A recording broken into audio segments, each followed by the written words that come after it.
You look forward to it. I can't wait to get home before I just collapse on the couch. Yeah. And the thing is like anything, everything snowballs. So the more activity you do, the more of a habit you make, is get your results. And so you think about these short-term cycles every day, every day, every week, every month, and a year, and the years start to increase, and then you start thinking long term. Well, what happens is that disrupts your hormone release. It accelerates that aging, like we talked about.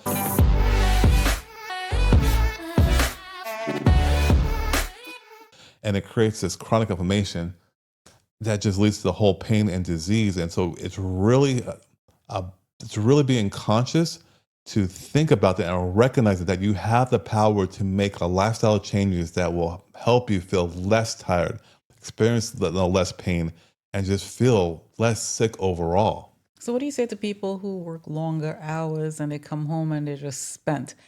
I mean, would this help these people too, versus just the people who work 9 to 5, people who work 9 to 10, Well, right? I mean, work is just 8 hours typically. Right. I mean, I work longer than 8 hours, but 8 hours of the day.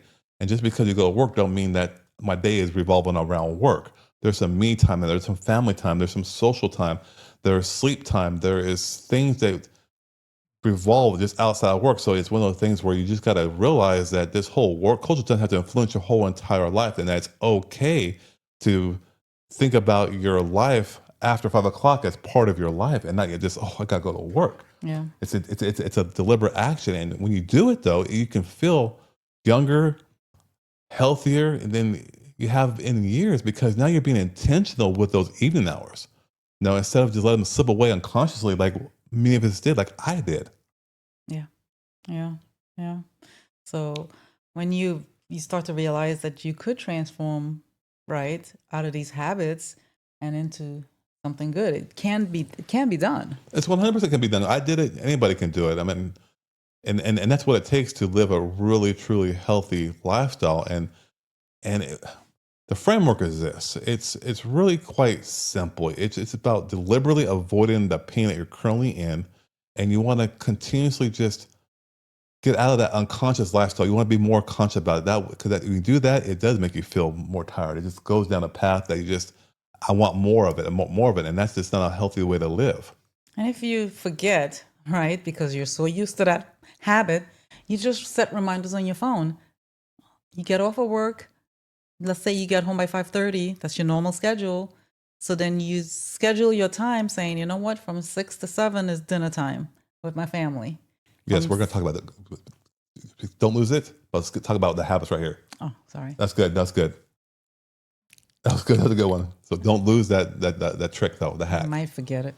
Okay, so got we're the going to work our way out of these patterns by using a 5-step system where we become deliberate with our actions instead of running on autopilot. Yes, we're going to create this whole metabolic recovery window. So we're going to take, um, starting with a 10 to 15 minute post dinner type of walk, then some gentle stretching, just some kind of movement, just a way you can start to release some of the anti-inflammatory process in your body, just to get things moving, circulating, digestion properly. Yeah.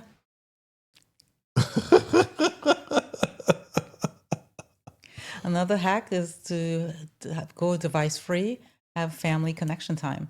Spend at least an hour over dinner. Spend an hour over the dinner table talking together without phones or screens, and create meaningful conversations that reduce stress and strengthen the relationships.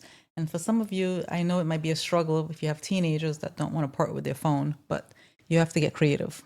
But the thing is that I think is probably our number one for us, and where our kids don't want to miss dinner. They want to come to dinner table and have our conversations, and we don't have phones at the table whatsoever. TV is off. Maybe have a little bit of music in the background, but just having these conversations about, you know, the 3 wins we had today, or what did we learn today, what did we work hard at today, what mistakes did we make, and what did it teach us. We just have these conversations, and we talk about maybe some current event stuff perhaps that's out there.